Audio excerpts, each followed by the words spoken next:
Guys এই শীতের মধ্যে হাত ধুইলে হাত নোংরা হবে, তাই আমি চানাচুর খাচ্ছি চামচ দিয়ে।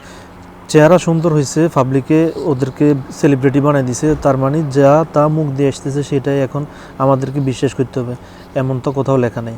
এখন এই মেয়েটা একদম অশিক্ষিত। কেন অশিক্ষিত আমি আপনাদেরকে একটু বলি। আমরা সবাই জানি আমাদের শরীর অথবা জামা কাপড় যদি কিছু ময়লা হয় অথবা নোংরা হয় আমরা কি দিয়ে পরিষ্কার করি? পানি দিয়ে পরিষ্কার করি, তাই তো? আর এই মেয়েটা বলতেছে হাত যদি পানি দিয়ে পরিষ্কার করে হাত ময়লা হয়ে যাবে, নোংরা হয়ে যাবে। তো এখন কোথায় কি বলতে হবে সেটা তো আগে তোমাকে বুঝতে হবে। কোনটা দিয়ে পরিষ্কার করলে নোংরা হবে আর কোনটা দিয়ে পরিষ্কার করলে পরিষ্কার হবে সেটা তোমাকে আগে বুঝতে হবে মামনি।